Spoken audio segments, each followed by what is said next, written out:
श्री स्वामी समर्थ. नमस्कार मैत्रिणींना. तर आपल्याला आता संकष्टी चतुर्थी आहे. तर ह्या संकष्टी चतुर्थी काही खास आहे, कारण या जो योग आलेला आहे तो योग जो आहे तो कृष्ण पिंगल संकष्टी असा या नावाने ओळखला जातो.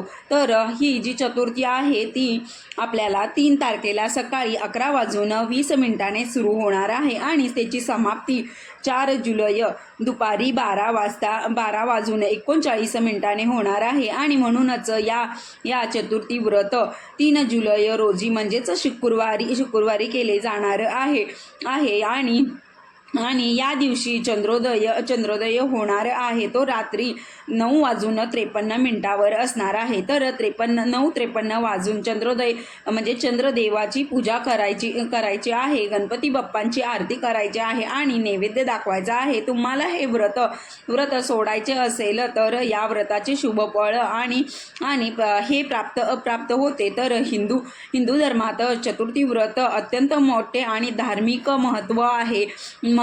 संकष्टी या शब्दाचा अर्थ संकटाचे निवारण करणे असा होतो. तर हे व्रत जे आहे भगवान श्री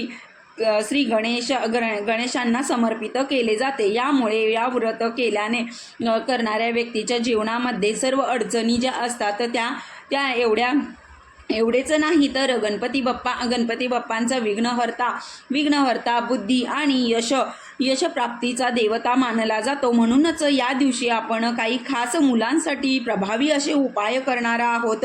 तर तुम्ही ह्या व्हिडिओमध्ये तेच उपाय आपल्याला पाहायचे आहेत. तर तुम्ही स्किप न करता नक्कीच पहा, जेणेकरून तुम्हालाही तुमच्या मुलांच्या जर प्रगतीमध्ये अडथळे येत असतील तर ते दूर होतील. छोटासा उपाय केला तर तुम्हाला खूपच फायदेशीर ठरेल. तर शुक्रवारी संकष्टी चतुर्दशी तुम्हाला उपवास नाही केला तरी चालेल, पण प्रत्येक आईने आपल्या मुलांसाठी लवंग अत्यंत प्रभावी असा उपाय करायचा आहे. ते केल्याने आपल्या मुलांचे सर्व दोष, अडचणी, सर्व विघ्ने, हट्टीपणा दूर होते आणि नोकरी किंवा अभ्यासामध्ये प्रगती अगदी भरभरून होईल. मुलांची प्रत्येक इच्छाही पूर्ण होईल. हा तुम्हाला 11 लवंगाचा जो उपाय आहे तो कसा करायचा आहे, कोणत्या वेळे करायचा आहे याबद्दल मी तुम्हाला सर्व माहिती देणार आहे. तर नक्कीच व्हिडिओ शेवटपर्यंत पहा. आणि जर तुम्ही नवीन असाल तर चॅनलला सबस्क्राईब करा.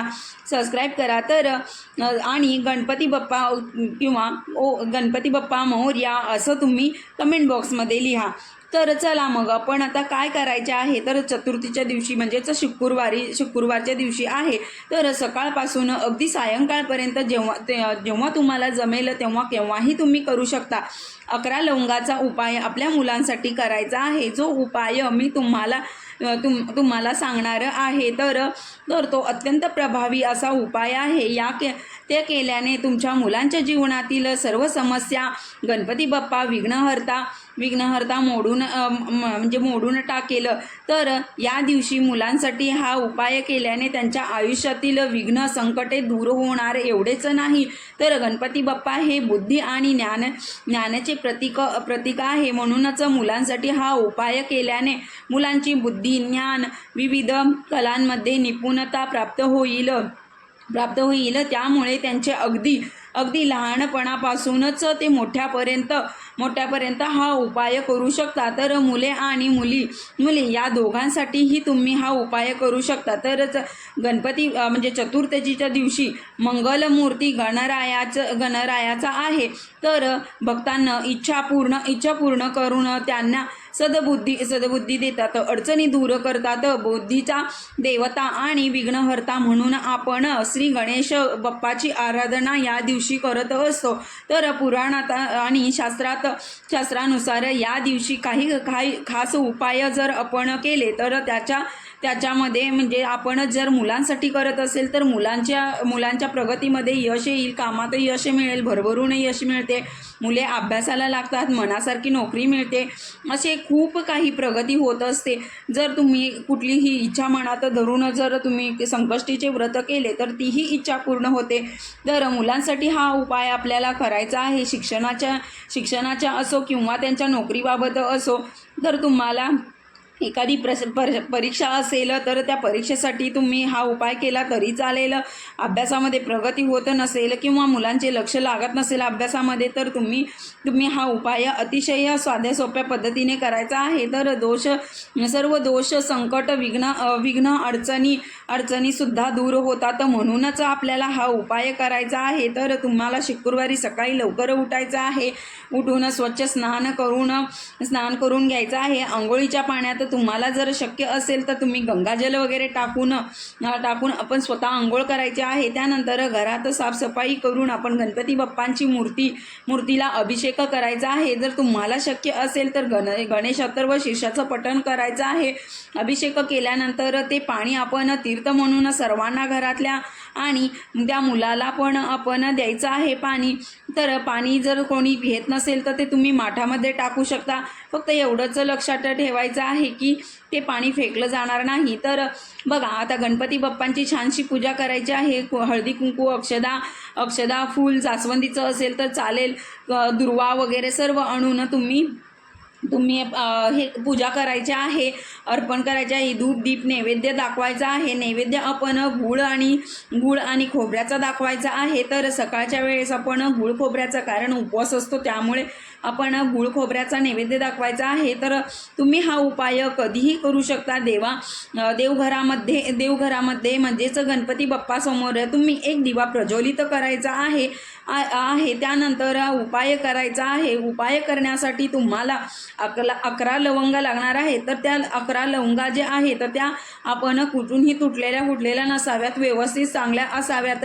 त्या आपण उजव्या हातामध्ये घ्यायच्या आहेत आणि लवंगावरती तुम्हाला गणपती बाप्पांचा अतिशय उच्च कोटीची सेवा म्हणजेच गणेश अथर्व शीर्ष किमान तुम्हाला 11 वेळा तरी म्हणायचं आहे. तर ते पठण करायचं आहे.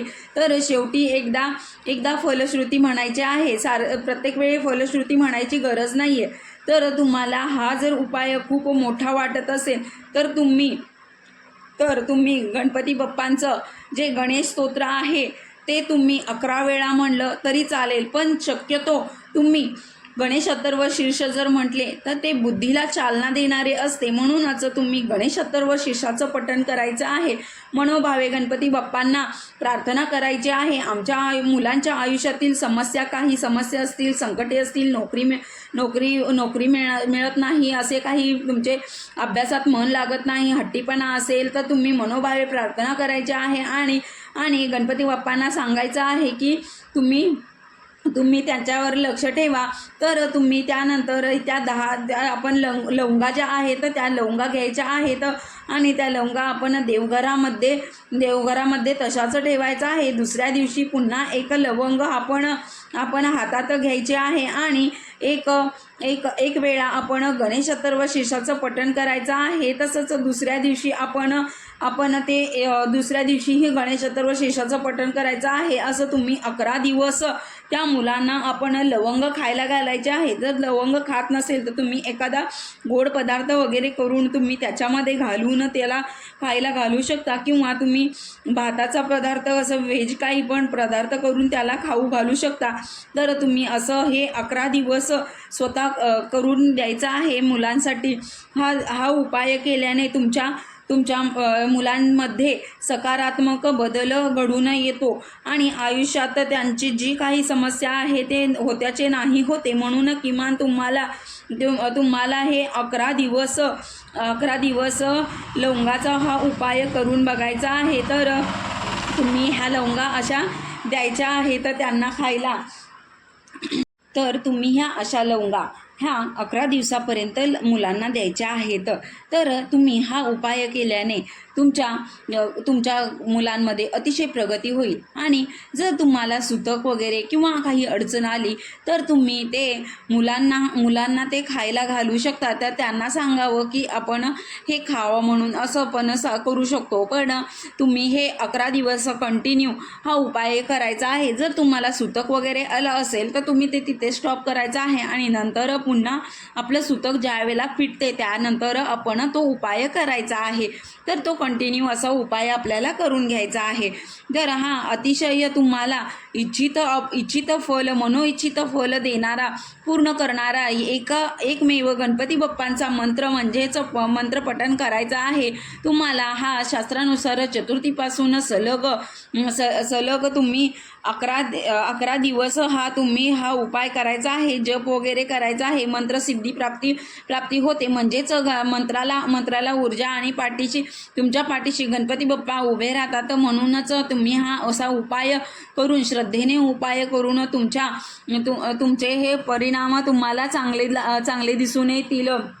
तर तुमचे कोणते महत्त्वाचे काम असेल तर ते मनात धरून तुम्ही हे जर लवंगाचा उपाय केला तर तुम्हाला अतिशय फायदा होणार आहे. आणि ते म्हणजे तुम्ही जर गणेश अथर्वशीर्षाचं पठण केले तर तुम्हाला खूपच भाग्य मिळते. आणि तुम्ही न चुकता हा उपाय करावा असं माझी नम्र विनंती आहे. तुम्हाला व्हिडिओ आवडला असेल तर लाईक करा, शेअर करा, सबस्क्राईब करा.